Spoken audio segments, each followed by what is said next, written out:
دا کومه میاشت چې راوخته او شروع ده دې ته شعبان وایي.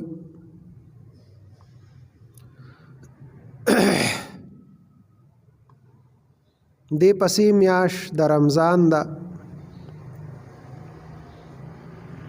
بعضې میاشتې خدای پاک د عباداتو دپاره خاص کړي وي. د رمضان په میاشت کې الله روزې فرض کړي دي په خپلو بندګانو باندې.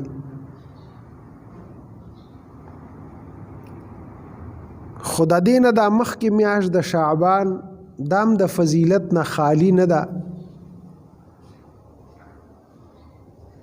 په دې کې یو شپه ده 15مه د شعبان چې 15مه شپې ده. الله پاک هغوی له یو غوروالي او فضیلت ورکړی دی. خپلو بندګانو ته وایي چې تاسو په دې کې عبادت وکړئ، شپرونه کې د ورځې روژه ونیسئ، زه به درنه راضي شم په هغې باندې. اصل غرض د الله رضا ده چې الله راضي شي.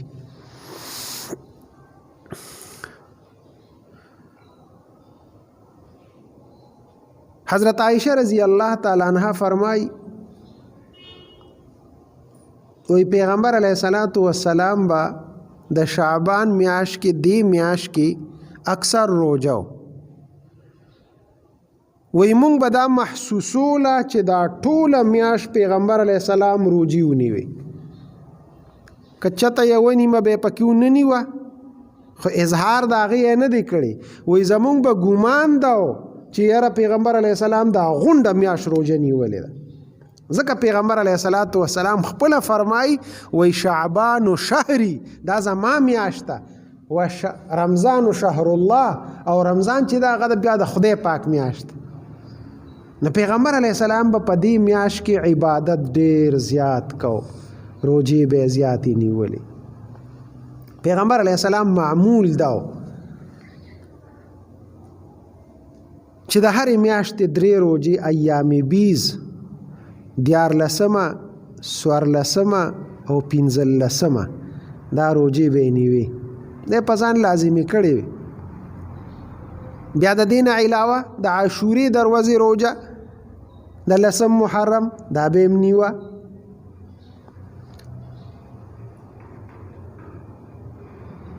دغسې د پیر دروازې او د جمعرات دروازې روجه پیغمبر علیه السلام به خامخا نیوه. نن سبا عربو کې دغه ډېر خلک نیسي، ځکه د دې پیر په ورځ د ګل په ورځ او د زیارت په ورځ بعضې احادیثو کې راغلي دي الله پاک ته اعمال د بندگانو پیش کیږي. نو پیغمبر علیه السلام به روجه ونیوه چې زما عمل الله ته پیش کیږي چې زه د عبادت په حالت کې د روجې په حالت کې. نور خو روزانه فرشتي د سار هغه چې راشي نو د ماښام هغه لاړې شي او چې د ماښام هغه راشي نو د سار هغه لاړې شي، اعمال بره وړي. خو چې بیا کله الله ته دغه اعمال پیش کیږي نو وایي دا د ګل په ورځ او د زیارت په ورځ پیش کیږي. نو پیغمبر علیه السلام به روجه نیوله او امت ته دا حکم و چې تاسو د فرض روجو نه علاوه دا روجې نیسئ. صحابه کلک معمولو صحابه به نیولې. یو صحابي فرمای وی مونږ د یو غزا نه راتلو او زمونږ روجه وه او وی سخته ګرمي وه، زمونږ جامې هم داسې ډېرې نه وي چې خپل بدن هم پې پټ کړی وي، د نور نمزان داسې په لاس باندې بچ کړی و. ډېر صحابه کرام را پرېوتل، بېهوشه شو پکې، خو مونږ روجه نیوله، مونږ روجه ماتوله نه. په سفر کې اگر چې اجازت دی چې وخوره مه نیسه. صحابه کرام دومره کلک د الله عبادت پې کو که زه په سفر کې یم که په حضر کې یم، خو چې د الله حکم دی یا زما د پیغمبر او د محبوب طریقه ده هغه به زه کوم خامخا، که په سفر کې او که په حضر کې، په راحت کې او که په سختۍ کې وي، په بیمارۍ کې وي او که په صحت کې وي، خو زه به د پیغمبر هغه ادا کوم، هغه چې څه کړي دي هغسې به کوم.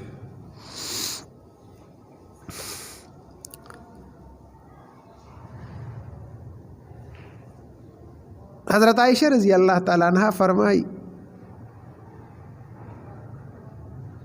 وی ما یو ځل پیغمبر علیه الصلاۃ والسلام ما سره کمره کې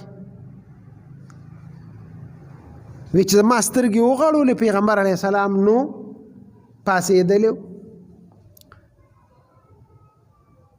وی زه داسې بهر ووتم ما وی چې زه د نورو بیبیانو کره به تلي نو وی زه د ټولو بیبیانو په کورونو باندې وګرځېدم پیغمبر علیه السلام مې بیا نه موند وی بیا زه داسې مخکې شوم پیغمبر علیه السلام ما ته پته وه چې د مقبرې ته اکثر ځي او مسجد نبوي سره خوا کې مقبره وه جنت البقیع